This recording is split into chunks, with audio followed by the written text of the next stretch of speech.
and welcome to my digital project for the Instructional Strategies course, PID 3-2050.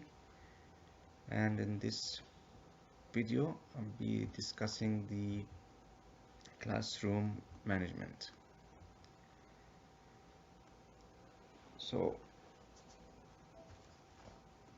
our objectives here is to share with you what classroom management means, setting up the classroom rules and expectations, what are the main disruptive behaviors in the classroom, and the impact of using cell phones in the classroom. So let's begin with what classroom management means. So basically it's defined as the process for ensuring that classroom runs smoothly, even in the face of the disruptive student behaviors. And another definition says that it's the wide variety of skills and techniques that teachers use to keep students organized, orderly, focused, attentive, on task, and academically productive during a class. And finally, it is a product of good teaching. So, in regards to rules and expectations, at the beginning of the class, the instructor and student would agree on certain things that can be, an issue throughout the course.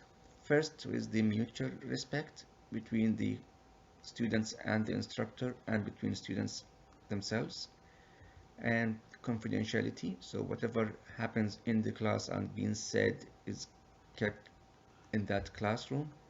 Equality and diversity. We live in an environment. There are people, from all over the place, over different social classes, but in the classroom we are all equal. And to come on time and be prepared. Reminding them with school and classroom code of conduct is a major thing, but we, they need to know the importance of keeping, the user's cell phones for after the class, which is a big, disruptive behavior. So another way of doing that for the rules and expectations is just to distribute handouts at the beginning of the first class and let students, share the behaviors that they would accept in the classroom, like attendance policy, uh, lateness to class policy, respecting everyone's opinion, and respecting one another, the cell phone policy, not talking while someone else is talking, and in here, just a very, self-explanatory example of how the disruptive behaviors could, do to the instructor, and that students need to know what they are doing. And this is another example here, regardless of the instructor telling them to be quiet, but they are not listening. And this is, challenging behaviors. And this is another example here. This is not only bothering the girl in front of him, is also, you know, disrupting all the class and the instructor, and so disrespectful as well. So the disruptive behaviors, can be, summarized as being talkative and chit chat, using cell phone for texting or not putting it on silent or vibrating mode, um, leaving the classroom frequently, monopolizing discussions, sleeping in class or giving your back to the instructor, and challenging the teacher, which is, as we saw in those videos. There are other factors for disruptive behaviors. Could be a result of inappropriate curriculum or teaching strategies, or students' inability to understand the concepts being taught, or underlying results of students' disability could have, hearing uh, difficulties or vision problems, and other factors, like the teacher's own behavior as an authoritarian teacher. And well, we hope that we don't see this anymore in our classrooms. And there are still some would have this characteristic.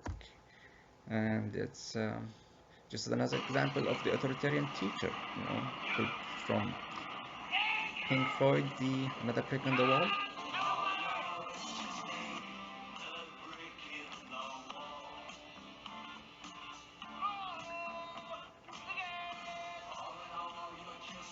Whenever I get this, you know, relationship between teacher and student, I always recall this video, and that's, you know, so powerful.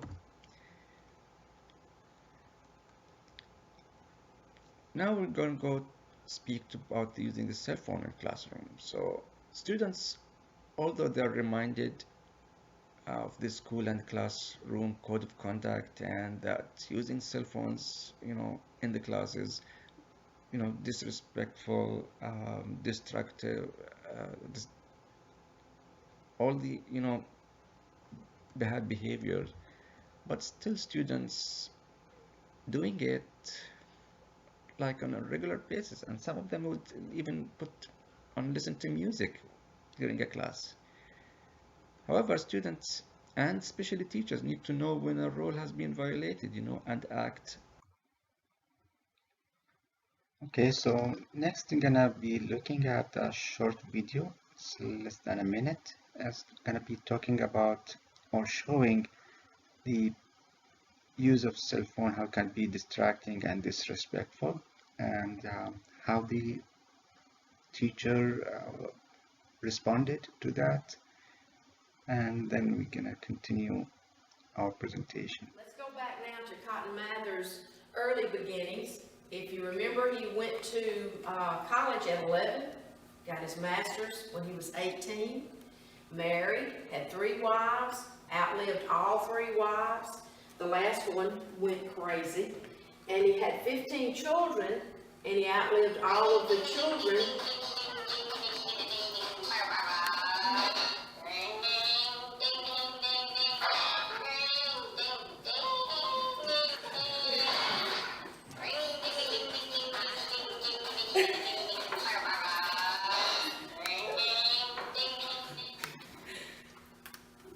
That's a good example of why we don't have the cell phones on in the classroom. Everybody had to stop. It's kind of funny, but it's really not. It's very disruptive. Please put that away, and I'll talk to you after class. So giving a warning the first time, could work, and another way that teachers may confiscate the cell phones and give it after class or at the end of the day. And the most important, as I said, that not to engage in any argument with students when they break a rule. And that's all about classroom management for today. And again, classroom management is a product of good teaching. Thank you for watching.